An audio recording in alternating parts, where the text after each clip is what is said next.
Hello and welcome to episode 249 of the Thinking LSAT podcast in Los Angeles. I'm Nathan Fox. With me in Vienna, Virginia is Ben Olson. Ben, how you doing? Doing good, man. We just had a serious lightning storm last night. I thought that my house was going to get hit. Oh, no. Yeah. Any trees that got destroyed or fires or anything? No, but trees are down in my yard because did I tell you that a huge limb fell in my backyard? I don't know. I don't think so. No, it was huge. I mean, it would definitely kill anyone if they had been under it, and it landed right in my yard, which I'm looking at right now. But anyways, that kind of like wigged me out a little bit because I was like, my kids are always playing back there, and we had just been playing kickball the night before. So I called some tree folks, and they came in and they took down some other limbs. And then while we were going around the yard, they were like, you got a bunch of poplars, for anyone who knows anything about trees, and a lot of these are dead and they're going to be problematic. So I just took out like 4 or 5 trees. It was expensive, but yeah, then we had the storm. They finished yesterday and then the storm came in. I mean, it was loud. I was waiting for the power to go out. I think that trees right around here were hit, but I was glad that we got rid of all the weak ones because the storm's pretty bad. Well, good timing, sounds like, to get those trees out of there. Yeah, glad you and the kids are safe. Today on the show, we have questions from listeners, a bunch of news updates. The first question on the agenda is, does protesting affect law school admission? We have a news item about the LSAT-Flex actually starting on Sundays. Also, LSAC is refunding people if you need a hotel room for the Flex. So if you'd like a vacation paid for by the Law School Admission Council and you're registered for the Flex, there's a possible way to do that. Fee, we have an update or question about fee waivers and withdrawing. Yeah, we can talk about that. We have a Pearls versus Turds with a tip about reading comprehension. We have a question about the Bible versus the demon. Okay. The Bible or the LSAT Bibles? No, the Bible versus the demon. Bible. Oh, yes, okay. The Bible. Wow. Donald Trump's favorite book. Yeah. That he can't name one quote from. And we also have a logical reasoning question from Prep Test 65, which is super fun. I can't wait to do more LR questions with you on the show. Cool. Yeah, just some dates coming up. Sunday, June 14th, the June LSAT Flex testing starts. Sunday, July 12th is the July LSAT Flex week. The next registration deadline is July 15th. That's to register for the August LSAT, which I won't speculate on whether that's going to be Flex or not. It seems possible, You don't need to speculate. It will be. Okay, Ben. That's my vote to speculate that there will be Flex in August. I mean, I was talking to the class last night and I was just like, well, I hope it is, because online is clearly better. Yeah. It would be kind of bizarre if they permanently changed the balance of the test. Like if they just went to Flex forever, that would be like, oh, wow, you guys just made a pretty major, not major, but I mean, you did make a significant change that people would be up in arms about if you had just made that change, not COVID related, but because you did it COVID related, you just snuck it in there. Maybe they've wanted to do this for years. This was and they didn't need an explanation, right? They're just like, hey. Well, maybe they're trying to say fuck you to that blind guy that sued them about getting rid of the logic games, because with the Flex, the games is now 1/3 of the test instead of 1/4 of the test. So they're getting rid of the games 4 years from now. But in the meantime, they're making the games worth more. Yeah, so, that makes sense. Yeah. Interesting. Let's see. Yeah, and then that August LSAT is supposed to be on the 29th of August. But who knows when it'll be, if it decides to go Flex. All of the tests for the 2020-2021 testing cycle are now open for registration. So if you want to give LSAC a bunch of money, you can go onto the LSAC website and register for as many of those tests as you like. If you would like to get on our agenda, just email the show. That's help@thinkinglsat.com. We'd love to hear your thoughts about any of the stuff we talk about, but also, if you hear random like pearls versus turds candidates or any bits of LSAT news that you think would be useful, just email help@thinkinglsat.com and we'll get that onto the agenda. You want to do us a favor, please leave us a review on iTunes or wherever else you listen to the show. Just leave a comment. It'll help people find us. So thank you for doing that. You want to talk about our ops manager job? Yes, I do. We need help. And we know that the best place to find that help is our listener base. You guys are smart, dedicated, determined, ambitious, forward-thinking folks. And so if you want to bring that talent to us, we'd love to work with you. What do we need help with? Well, the operations manager is going to be someone who wears a lot of different hats. We need help running the demon. We need help running the show. It's always fun and it's always challenging. I don't know what to say. Not if you're going to law school in 2020. Yes. Good point. Ideally, probably not if you're trying to go to law school in 2021. Ideally, yeah. Ideally not going in 2021. Yeah. Ideally, 2022 or later would be the idea, because we'd like to keep you around for a while. Okay. You can work part-time. It's hourly. It's from home. Yeah. Yeah. It's a freelance gig. You get to help us with our crazy ideas. It'll be a lot of sensible stuff from Ben and a lot of just crazy random thoughts from me and hoping that something sticks. Anyway, yeah, come join us. Yeah. To apply, just send us your score and what you think you have that could help us, what you can bring to the table to help at Thinking LSAT. Yeah. But score, by the way, yes, LSAT score. we do use LSAT score in our hiring process. Yes. Yeah. So please send that to us. Cool. Thanks. All right. First question. Does protesting affect law school admission? You want to read this? Sure. Hi, Ben and Nathan. If I get arrested at a peaceful protest for failure to disperse or curfew violation, how bad do you think that would look to law schools, the bar? Best, Allison. When I saw this question, my reaction was, I think given all that's going on, most schools and most people reviewing your application will probably be sympathetic to your position, unless, of course, there's something more to the story. How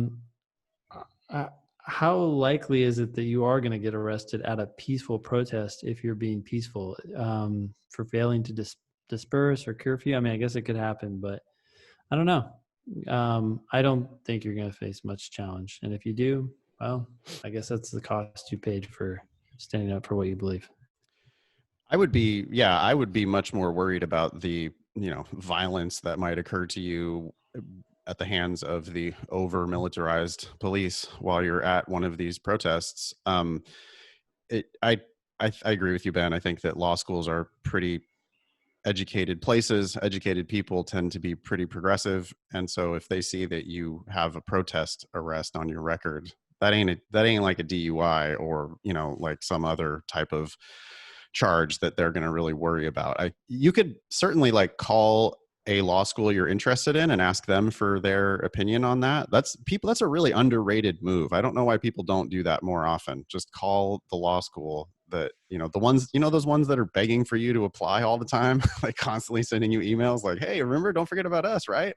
Well, use those people, call them up and ask what they think about this. I mean, how can that possibly hurt you? But I think that they will probably say, yeah, things like that. That's not a character and fitness issue. If you're an activist, I don't think that's a problem. It might be even a positive for a lot of people reviewing your application. They might say, great, thanks for getting out there. So my guess would be it would be received more positively than negatively, probably. I mean, but you could talk to the law schools and maybe even talk to your state bar about it. I would be interested in what they had to say as well. Otherwise, yeah, I hope everybody stays safe. And yeah, man, when that wall of cops starts coming down the street to try to clear you out of there from your peaceful protest, yeah, getting arrested or getting a ticket is not the thing I'd be worried about. I'd be worried about the batons and the rubber bullets and the tear gas. Yeah. That. So there's a lot of anxiety and, emotions that are running through everyone in those situations. Shit can happen. Stay safe, everybody. Good luck. Anything else about that? Nope. Thanks for writing in. Yeah. Yeah, just a quick news item. We talked on the last couple shows about the LSAT-Flex testing weeks, which are always announced to start on Sundays. And we got this email that says, "Hi, Nathan and Ben. Just wanted to verify for you both that the LSAT-Flex does indeed start on Sunday, June 14. I'm scheduled to take it that day at 9:10 a.m. Thanks, Gates." So contrary to, I for sure said I don't think they would do that, but I was wrong. Okay. They are starting on those Sundays. So when they say that, you can actually get an appointment for that day. You want to read this next one? Yeah. LSAC refunding people if you need a hotel room for flex. Oh yeah, this was one of our students wrote in and told us about this. So I thought I'm kind of shocked that they're doing this. This is pretty wild. Okay. The long and short of it is that LSAC is refunding up to $125 of your LSAT registration fee, right? If you tell them that you need a quiet place and then reserve a hotel. Quiet place with reliable internet. With reliable internet. You have to prove that you did reserve the hotel room on the day that you were scheduled to take the test with ProctorU, yada, yada. That's not surprising. And there is a cap here of $125, so they're not refunding you everything. So if you spend $175 or $300 at some fancy hotel, well, you're not getting all that back. But anyways, this is what the email says. Dear June LSAT Flex registrant, we are pleased that you are planning to take the LSAT Flex during the week of June 14th. We have received your request indicating that you do not have access to a quiet space with reliable internet access to take the LSAT Flex. To the extent possible, LSAC is committed to helping all test takers to take the LSAT Flex in an appropriate environment that is conducive to test taking. In order to assist you, we will provide you with a reimbursement for taking the June LSAT Flex up to a maximum of $125, quote, parentheses, USD. Okay, thanks for the clarification. To use toward a room at a local hotel that provides internet access. We will reimburse you upon receipt of a photograph of the hotel receipt and confirmation that you took the LSAT Flex at a time connected to the date of the hotel receipt. All right. If you choose to do this, we recommend that you consider completing your LSAT writing section at the same time while you have a quiet space with internet access. Good advice. If you would like to take advantage of this reimbursement opportunity, please send a reply to this email to indicate that you understand and agree to this reimbursement, blah, blah, blah. And then they go on to say, hey, look, make sure you know you're responsible for any other costs that you may incur beyond the 125. We're not going to give you more, and so on. Okay, so that's the update. You can get some money back if you need to go take the LSAT Flex somewhere, and your place is not conducive to that. Yeah, and there's no way they're going to be able to verify, check, like, what are they going to do? Come to your house and with a microphone and internet speed detector. So it seems pretty clear that you can just tell them that, yeah, so everybody definitely should go get a hotel on the day of the test. Yeah, you have roommates, you have annoying family members or just family members. You just want to get away. Yeah, you can't get much for $125 most places, but I guess if you get outside of get out of the city a little ways, you could get yourself a drive somewhere. Little Best Western somewhere. Well, the other thing is you're getting a hotel room, so you could drive an hour the day before, crash there. Yeah. Wake up, take it in the morning. Yeah. And just make sure your checkout time works with the test. Yeah. Cool. Yeah. That actually is the potentially problematic bit, because the time that you're scheduled for the test could totally, I mean, if checkout is 11 a.m., then there's a lot of different starting times that won't really work with that, because they don't normally let you check in until like before 3 or something, right? Yeah. You have to coordinate with the hotel to make sure that they're going to actually let you have the room during the appropriate time. Put the no room service sign up too. Oh, they love ignoring those. Man, I'm like, when I check into a hotel, the very first thing I do is just put the do not disturb on the door, and then the housekeeping just inevitably comes banging on the door. Yeah. You're like, okay. Yeah. Okay. Cool. We're done with that one? Yeah. Okay. Fee waivers and withdrawing. It says, what happens if I cancel the June exam I'm registered for with a pending fee waiver? Do fee waivers carry over to the next LSAT if you cancel the one you're signed up for? Okay. The answer is yes, by the way. So okay, because this is the answer here from Anonymous. Wait, I'll try giving them a call again today and asking to cancel registration in June. I got a hold of a representative this morning on my way to work.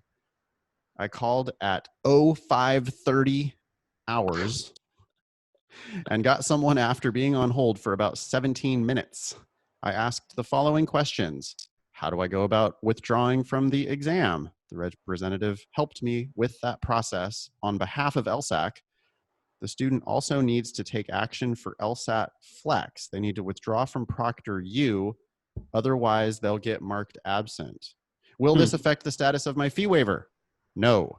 Once it has been canceled, assuming you've been approved for the waiver, the student is still entitled to taking 2 exams. Hey, random question about that. Yeah. Why does the fee waiver only apply to 2 exams when people can take the exam as many times as 5 times in 5 years, for example? Because ain't no fairness in the world. Like, it just... If you merit a fee waiver, we're going to give you 2 chances to take advantage of that. I don't get that. Huh. Okay, yeah. whatever. Yeah. I don't know. I mean, you know what though? I also bet that they would roll over pretty quick if you started agitating, start calling them and be like, hey, I got the fee waiver, but I already used my 2 attempts, but I want you to make an exception for me. I wouldn't be surprised if they just rolled over and gave you the fee waiver for that. I gave you another test.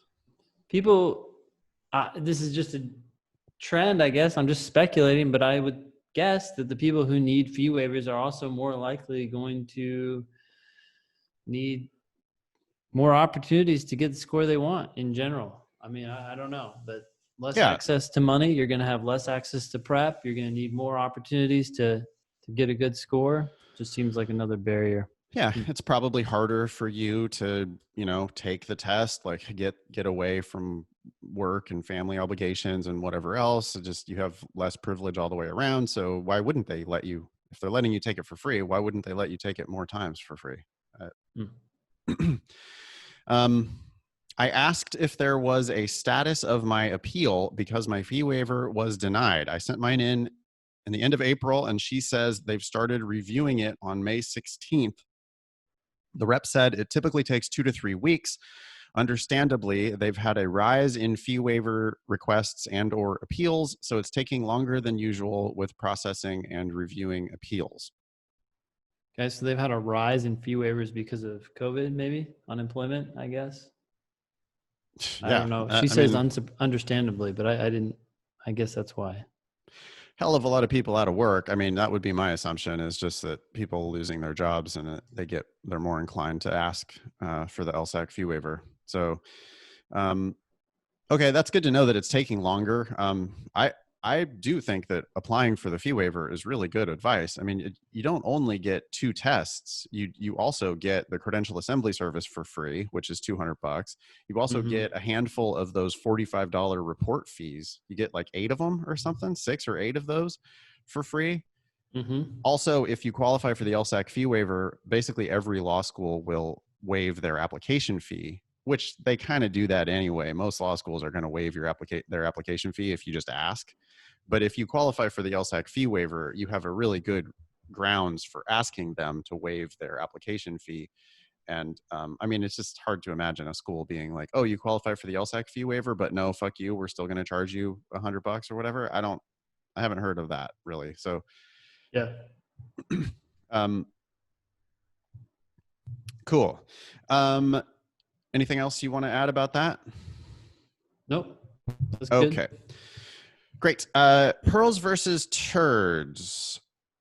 You want to drive on this one? I will.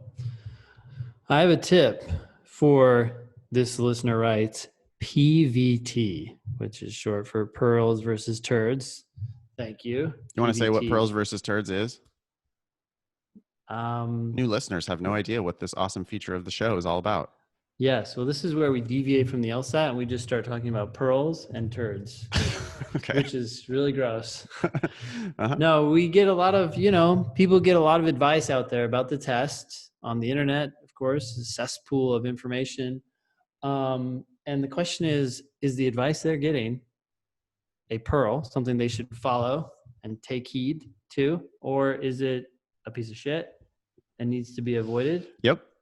Or something in between. And right now, of all of the pearls and turds that have been submitted to the show, or pieces of advice that people have sought clarification on, 8 of them have been deemed turds, while 8 of them have been deemed pearls, while 34 of them have been deemed turds, and 15 have been deemed ties, which is really kind of not good either. We had to put those ties into either the pearls or the turds pile. They would all just get shoveled right into the turd pile.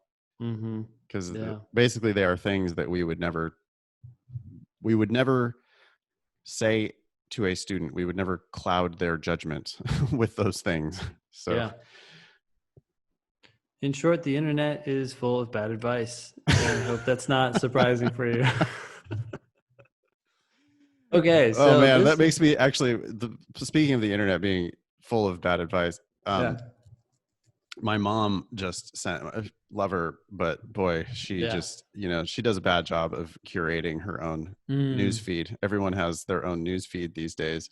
Yeah. And she seems to be like getting her news feed from crazy conservatives on Facebook. And so she sent out some link about, it was really, really long. This blog post was super long and it had all of this looked like science, it kept mentioning all these studies and it kept quoting all these tangentially medical related, whatever. But I took one look at it and I know my mom's news feed and I was just like, I Google the name of the guy who wrote it. And the first thing I see is him and Jenny McCarthy on TV. And he's talking about how his son has autism and no one can prove that his son didn't get autism because of a vaccine. That's going to be tough. Yeah, it's going to be tough to prove. And I'm like, and then, he wrote some book about, anti-vax bullshit.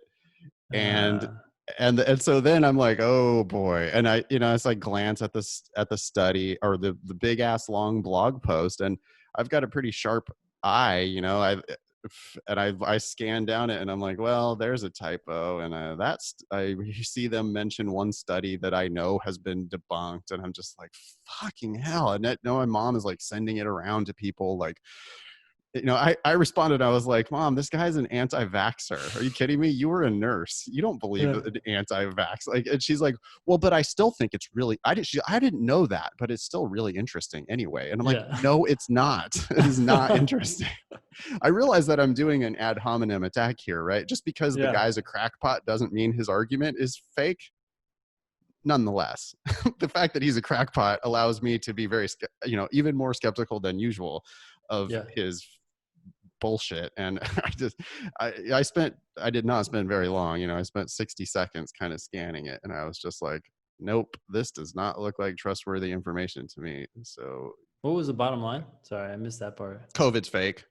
Like COVID's fake? Well, yeah, like we shouldn't have done any of the shutdown. Like nothing we've done has had any effect.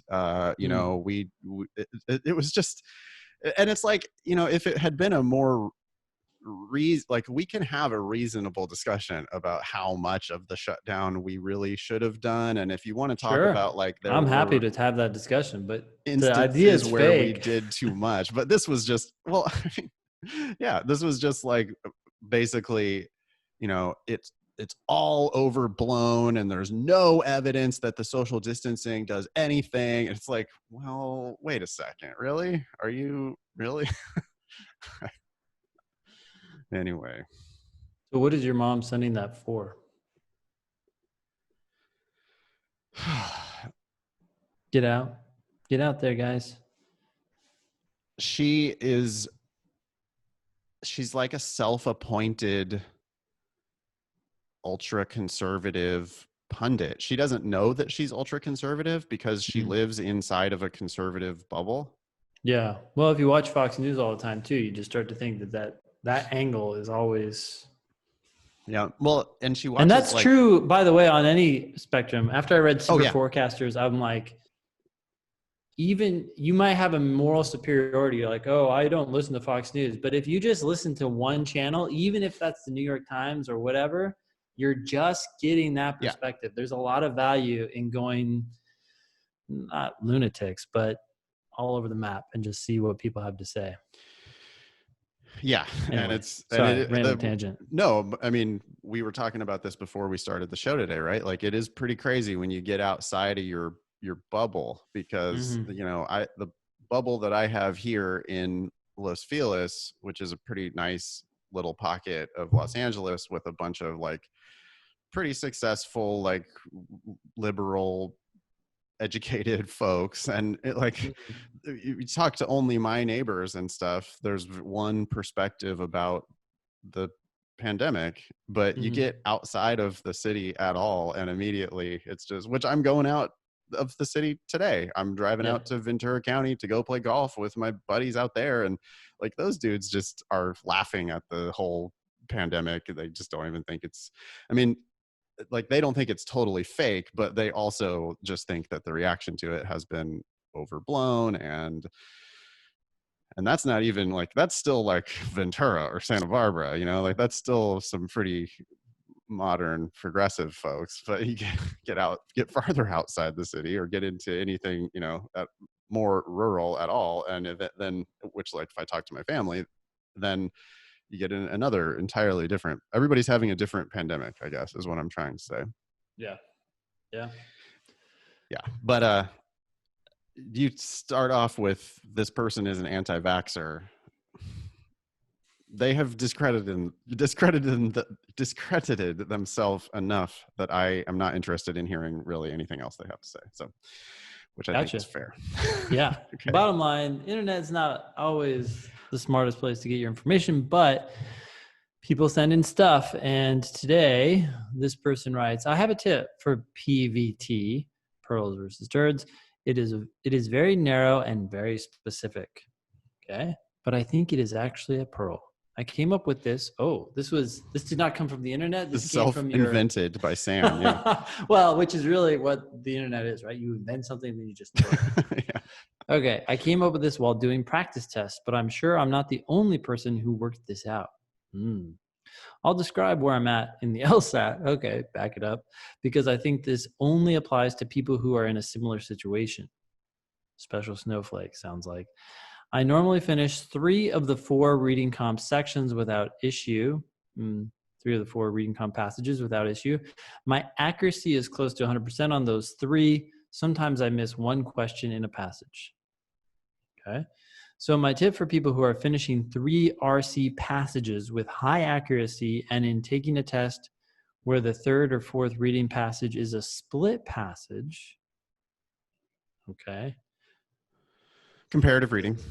Yep, comparative reading. I do it last. I do this because if I do not have enough remaining time, I will carefully read one of the 2 arguments in the passage and directly answer the questions. Many of the questions need accurate information from both passages, but identifying the correct response based purely on what is correct from the first passage can often get you down to two possibilities. Okay, but more often than not, if you really read and understood the first of the two passages, the correct answer in regards to the first passage is obvious and uncontested. I've been able to get 100% accuracy on the RC passage by only reading one of the arguments. Even the questions that ask for information from the second argument can sometimes be inferred if you have a full understanding of the first argument. I hope that isn't confusing. Sam. No, I get what you're trying to do, Sam, here. You're saying I am coming to the end of the section. I can only do 3 passages, so I'm going to save the comparative passages. That's where you have A and B left. And I do that at the end, and I only read passage A. And essentially, and notice that Sam says, I only do that for the third or the fourth passage, which if it was fourth, you would be doing it last anyway. Mm-hmm. Mm-hmm. If it was third, what Sam's saying is, if I see comparative reading third, I skip it and go to the fourth. Mm-hmm. Then when I come back to that comparative reading passage, I find that I'm able to just read the first of the 2 passages and answer the questions. Yeah, when I read it, I did 2 minutes of show prep today and actually read through the agenda. When I read that, I was like,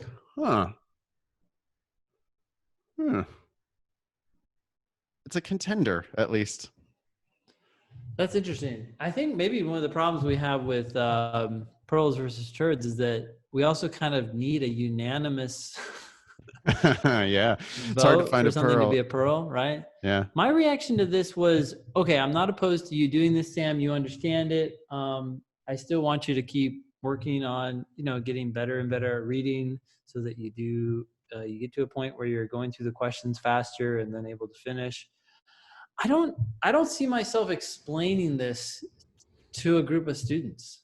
Like, hey guys, look, here's a situation that, might work for you. You're down to 3 passages, you're down to the last passage. You usually don't get to that last passage. If it's third or fourth and one of those is, comparative, then do this. Like, part of the reason I wouldn't explain that, I don't think, is that it is a little complicated. I mean, we both understand it. I think a lot of our listeners understand it right now, but I don't know. I just feel like it kind of muddies the water. Like, you got to just keep focusing on owning this passage.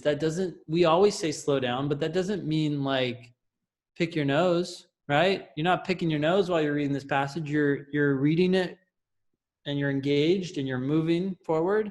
And if something doesn't make sense, then you're clarifying that so you can understand it, so you can own it. But you got to keep pushing the ball forward. And I'd rather people just get better and better at reading and therefore faster at the questions and work toward that. So yeah, it's not, I'm not like excited about it because it's also like a rearranging the deck chairs type of a tip. Like, people love to talk about what to do at the end of the section, what to do when you're running out of time, that kind of thing. And like, that doesn't make me doesn't make me excited because, and I think you were just saying this, your real problem is that you didn't get through the questions on the first 2 passages quickly enough. That's your problem. Your problem isn't what you do at the end of the test. Your problem is what you did for the first 30 minutes of the section. Yeah. And the biggest fundamental that people miss is, if you just read the passage better, you can then go through the questions a lot faster and you save so much time without having to get bogged down in all the bullshit wrong answers. The better you read the passage, the more bullshit the answers will appear to you and you can get rid of them really quickly. And so that's what we should really be thinking about, right? So this tip of skip comparative reading, save it for last, I mean, fine. It's hard to see how that really hurts you that much.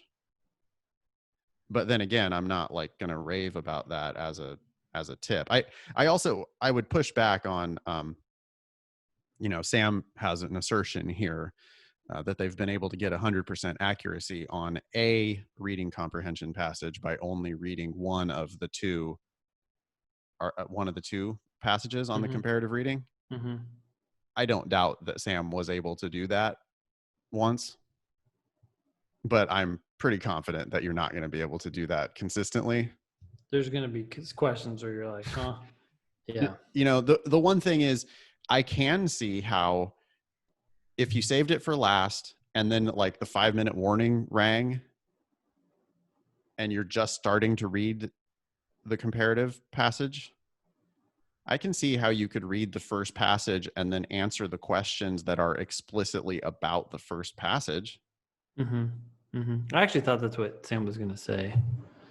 Yeah, but that's not what Sam said. Sam eventually said, I can just get them all right, which narrowing it down to 2 is not that good. It's not that good.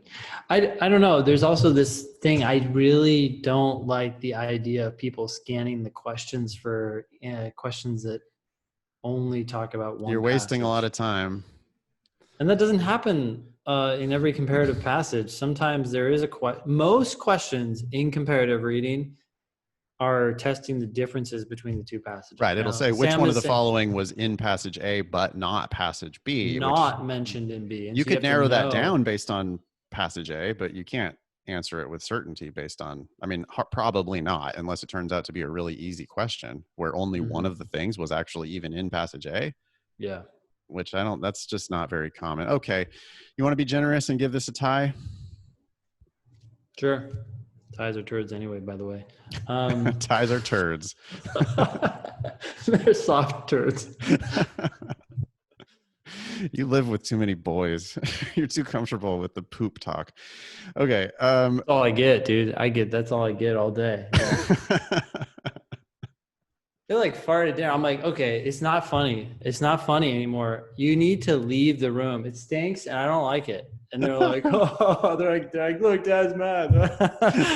I'm like, no, I'm upset. Like, stop. Like, and they're all 4 of them are laughing at you. Yeah. Well, the oldest one's more like, we like, there's more of these like look. You know how you like look at someone and you're kind of like rolling your eyes at like someone else.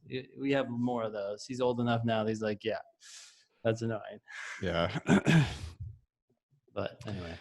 Okay. Thanks, Sam. Yeah. Thank you, Sam. I appreciate that you are trying to fully understand everything that you do read, and I give you kudos for that. That is your key to continuing to progress. So keep it up. Yep. Okay, here's the Bible versus demon question. It says, hi guys, I represent one of the world's largest religious groups, the Lapsed Catholic. You represent lapsed Catholics. Awesome. Okay. One of the pieces of useless information I recall is that if you attend Mass every day for 3 years, you will be exposed to 85% of the Bible, or around 28% per year. Wait, hold up. So they actually say this to their followers? I'm not a Catholic. I mean, I've been to like a couple Catholic masses at, weddings and funerals and stuff. So I was raised in a Protestant household. And okay. So, but anyway, here's the question, okay, which has nothing to do, by the way, with the Bible. Sorry, I just got distracted by the precision of the percentages and the fact that they're like sharing them at all. Like, it makes me feel like, these other LSAC companies, they're like, well, in the last 5 questions, whatever, 21% of the questions are D. Like, who gives a shit about this? You're like, oh God, I was exposed to 28% of the Bible this year, so we're good. Yeah, I mean, I probably will get hate mail for this too, but I would venture that, like you're getting exposed to 85% of the Bible. Okay, well, 85% of that is complete nonsense. So, I mean, I say this as someone who like was raised with a Bible, and I've read a lot of the Bible, and it doesn't make any sense. It's like complete nonsense. I'm sorry. The Old Testament, like you just start reading through, it's like, what? I mean, and not only that, but then it's like violence and rape and like just fucking horrible, scary shit. It's like, whoa, okay. So, anyway. Maybe Adam will decide to edit that out of the show. If you are studying, this is the real question from the listener. It says, if you are studying with the demon every day for 1 year, what percentage of LSAT questions would you encounter? Praise the demon and love the podcast. Anonymous. If you are studying with the demon every day for 1 year, what percentage of LSAT questions? There's a critical missing piece of information there that Anonymous does not think about.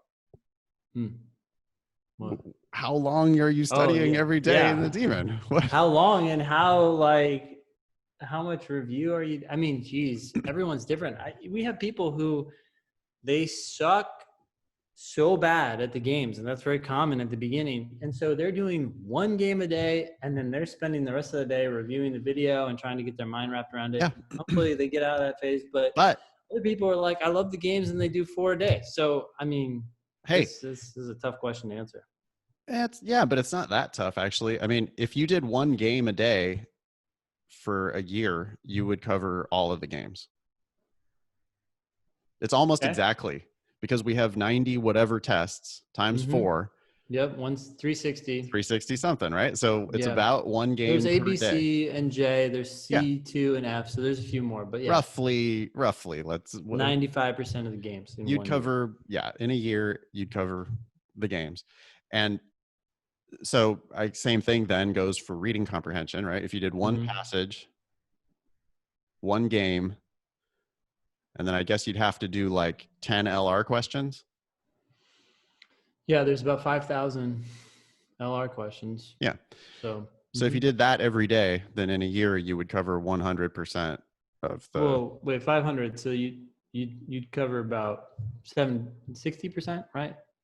70% of LR. Well, I'm just saying there's 50 per test, so you'd have to do like 12 or 13 a day. Cool. Right? That's the equivalent of doing 1 game is 12 or 13 LR and 1 reading comp passage. So if that's what you did in the demon, if you drilled LR, 12 or 13 questions, drill RC, just 1 passage, drill games, just 1 game, then in a year, you should cover roughly all of the LSAT. Yeah. Cool. I don't think that's what most people would do in the demon, but I mean, I guess another way of looking at it is if you did 2 tests a week for a year, you would cover them all. Yeah. Yep. Right. So that is, by the way, the schedule for Demon Live. For some of the crazy students who are actually doing all of the stuff that we offer now in Demon Live, they are for sure on pace to cover all of the LSAT in a year. I mean, we do 2 full tests. One of them we do all in 1 sitting. The other one we do section by section throughout the week. So that's 2 timed tests plus drilling. Yeah, all the individual questions that we do in the classes plus drilling. Which, by the way, we have a new thing that we're offering now, group drilling in the demon, where you can show up and drill. There's scheduled time where you can block out time on your calendar, show up, drill, and then there's a tutor there to help you if you get stuck with anything. So that's for people who say they don't have time, can't find time to drill. Well, maybe if you schedule it, RSVP for it, right? Show up, say hi to the tutor, do your drilling, ask the tutor if you get stuck. That's your time for drilling.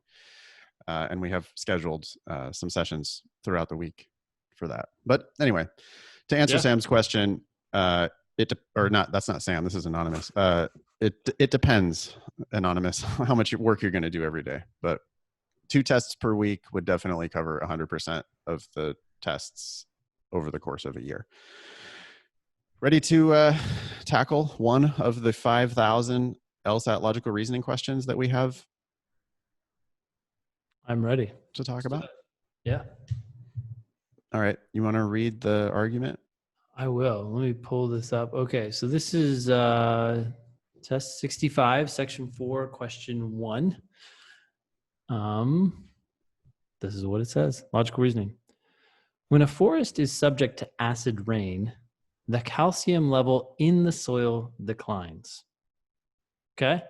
I will pause just for a half second here. I I'm just imagining it raining in a forest, and that rain ain't so great. It's acid rain. And for whatever reason, there's calcium in the soil. I didn't know calcium was in the soil, but it's That not was my surprising to me. reaction. Yeah, I was like, ooh, really? There's calcium just in the soil? Okay. Yeah. And acid rain gets rid of that. I'm thinking that they're probably going to say that's bad. Mm-hmm. Doesn't sound good. If it was No. already there, maybe it's for a purpose, but we don't know. All we know Man, is it goes down. you know, we're already, just to demonstrate to the listeners, right? We're already doing this question so much better than what most novices do. And it's just that you just take 1 second and think about it. Just have a reaction, right? Just like, oh, like Ben's picturing acidic rain in a forest. I think he's priming himself for understanding what comes next. We both were like, oh, calcium really in the soil? Huh. Yeah. Interesting. Okay. I mean, just to pile on there, I mean, I can't believe how many people just read these sentences and it's just like they understand each individual word, but they don't understand what was just told them. They read it like monotone. They read it as if they're trying to get through the argument as quickly as possible so that they can get into the answer choices as quickly as possible. And that's the exact opposite of what you really should be doing. The argument is what matters. Like that's the shit that matters. Make sure you know what's in this passage. Then we can mess around with the question. But first we gotta make sure we know what the passage is about. By the way, this is number one reading comprehension tip for me, I think, is to make predictions as you read. So this prediction, and I think you got there too, Ben, was just like, calcium in the soil, but the acid rain gets rid of it. That Probably sounds bad. Like I'm expecting bad. Yeah. And if it goes good, we were wrong, but so what? We'll be a surprise. Exactly. And we'll remember everything and be ready for whatever they ask. Like, exactly. Okay. So then it says spruce, fir, and sugar maple trees all need calcium to survive. Okay. They're not talking about acid rain in this second sentence, but they've just told us these 3 types of trees all need calcium to survive. And if you were paying attention to the first sentence, you would have realized you're like, oh yeah, there's calcium in the soil. Okay, weird. And it's going down when there's acid rain. And now we know that these trees need calcium to survive. My thought right now is, okay, well, these trees might get hurt by acid rain because acid rain is declining the calcium, but we still don't know that actually, because it might not decline it or reduce it enough to hurt the trees. We just know they need calcium to survive. But that's where, I mean, this is kind of going along with our prediction. It sounds like we're going down the right path. Those 2 things together make it seem like acid rain is probably bad for these trees. Potentially probably bad for these trees, yes. But notice both of us are saying probably. Yeah. And you definitely have people who, like, I think come to us and say, oh, I'm trying to predict and I don't understand. I'm getting things wrong. It's because they predict things like, oh, well, I knew it was bad for these trees, but it's like, yeah. Okay. You got to be careful. Yep.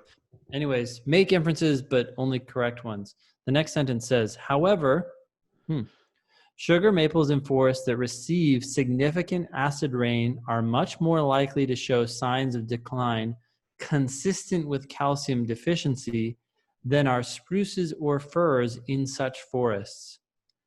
Okay, this is the end of the argument. I mean, first of all, you have to make sure you understand that sentence. What I hear it saying is that we had 3 trees, the sugar maples, wait, is that right? Yeah, the sugar maples are the ones that seem to show or hurt more by the calcium or the lack of calcium in the soil than the other 2.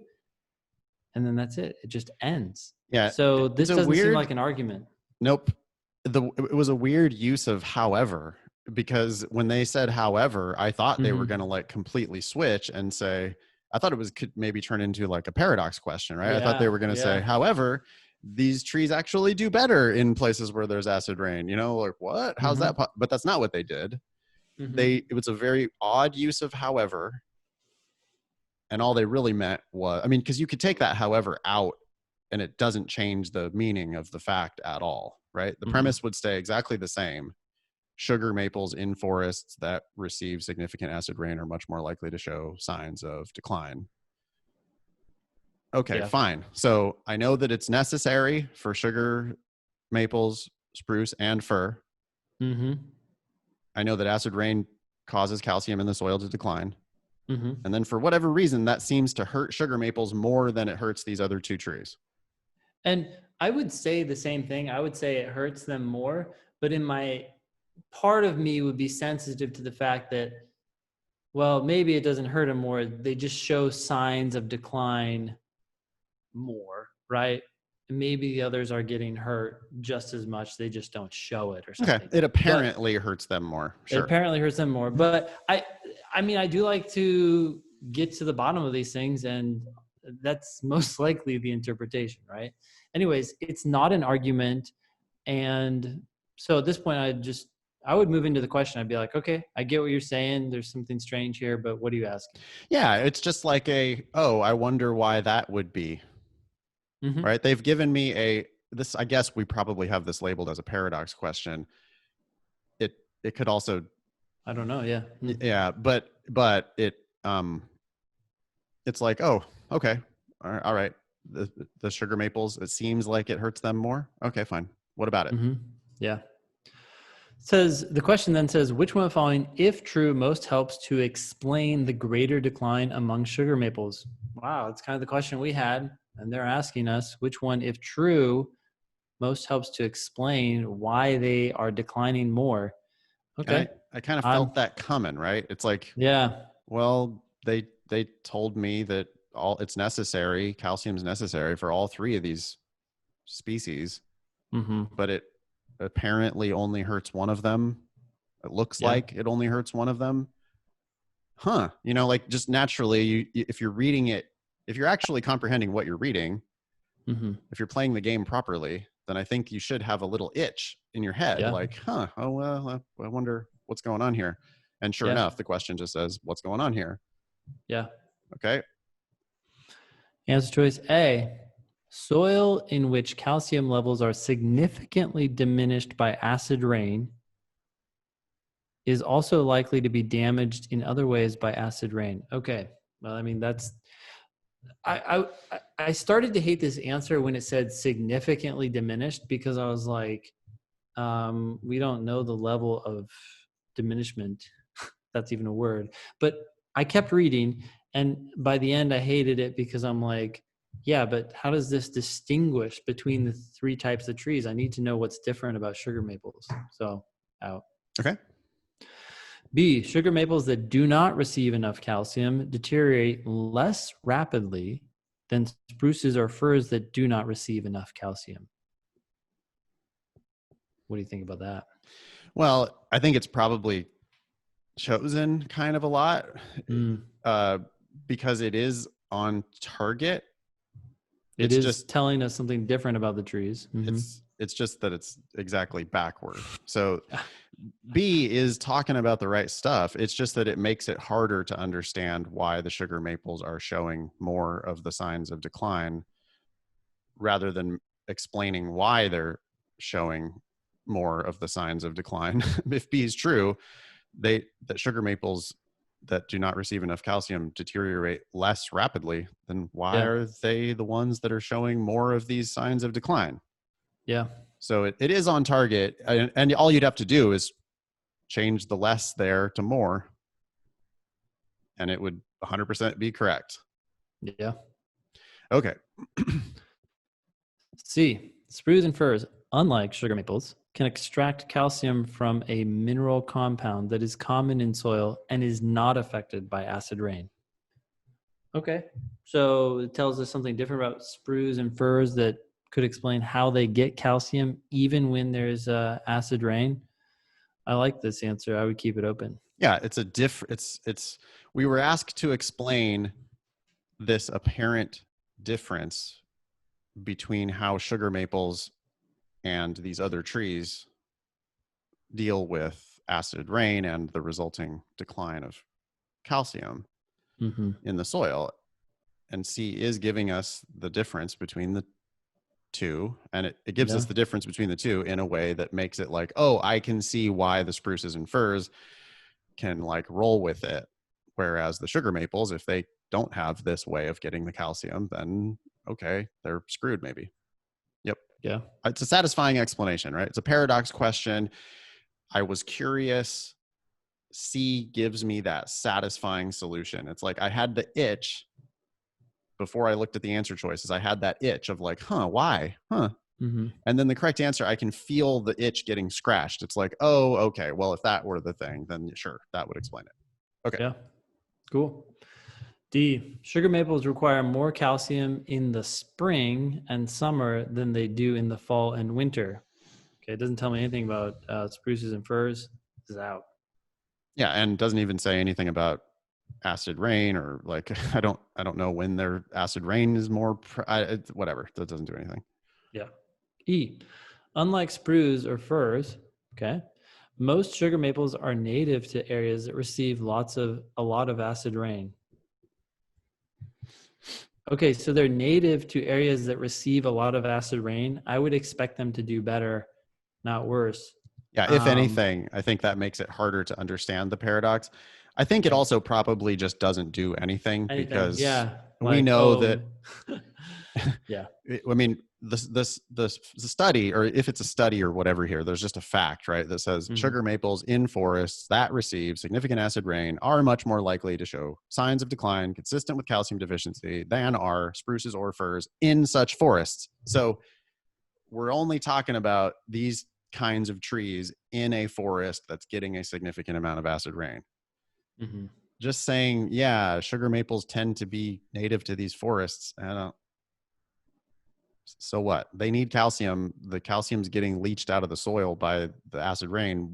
Why are they not rolling with it? I would also push back on the idea that the native thing really matters because, I mean, correct me if I'm wrong, but I don't think acid rain is like a thing that happens a lot in nature before humans started polluting. The fact that I don't think you were native to a forest with acid rain before, like the trees were there way before the acid rain was there. So I don't think that, any kind of like evolutionary explanation doesn't really seem to make much sense there. Yeah. Cool. So the answer is C. Cool. C. Yeah. Yeah, that was fun. That was fun. All right. Let's see. What else we got on the agenda? I guess that's about it. We need a personal statement. Yeah, we do need a personal statement. Email help@thinkinglsat.com with your personal statement. Please do your best. Please make it as good as you think it can possibly be. Read it out loud multiple times. Read it. Have other people read it out loud. Get your most asshole friend to read it. Not your nicest friend, your meanest friend, and have them read it. People that are going to tell you honest things about it. And then fix it and edit it. And then do that again, and then send it in to help@thinkinglsat.com, and we will rip the shit out of it for you to your benefit. So you can join the Thinking LSAT podcast group if you're still on Facebook. I am not on Facebook. I mean, I still have an account, but boy, I'd never look at Facebook.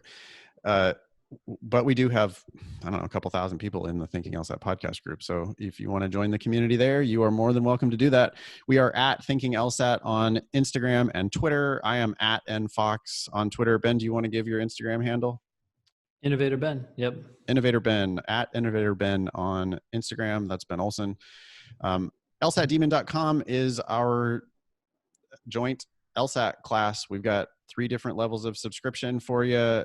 It is everything you need for LSAT prep. I promise you. We got an email today.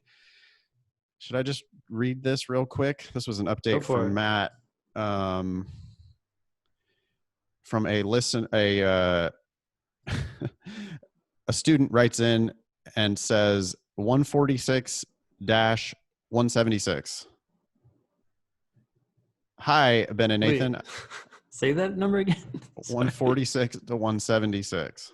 Holy smokes. Says, hey, Ben and Nathan, I've been a longtime podcast listener and a Demon subscriber. My LSAT journey has thankfully come to an end, and I just wanted to thank you guys for everything. I don't think my progress would have been possible without the podcast or the Demon.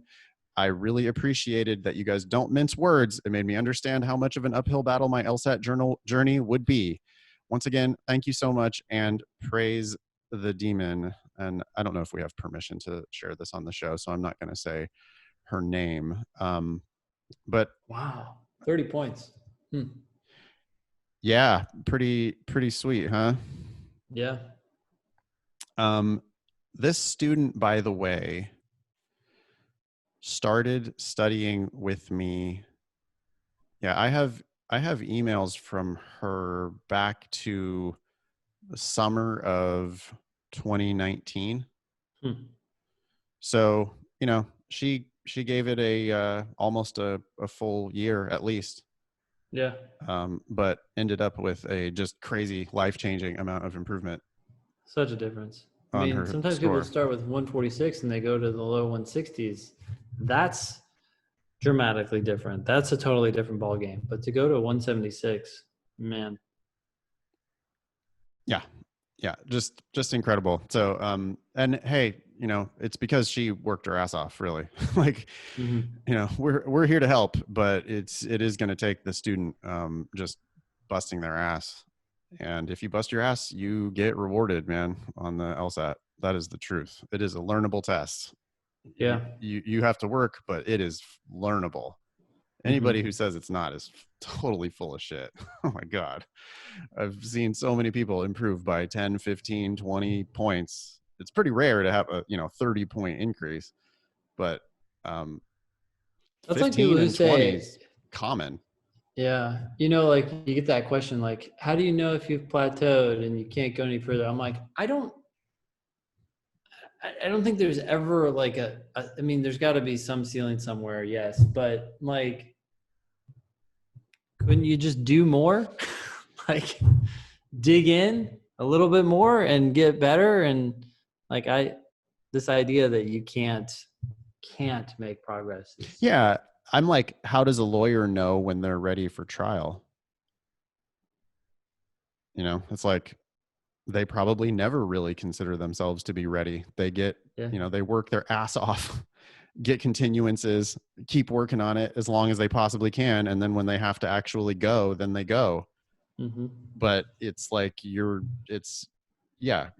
improvement is limited by how much time and effort you're willing to put into it. Yeah. That's pretty consistent. We've seen it a lot over the years. Yeah. Okay. Anything else you want to add? No. Great cool. That was episode 249 of the Thinking LSAT podcast. Thanks all y'all for listening. Nice knowing you. Don't pay for law school.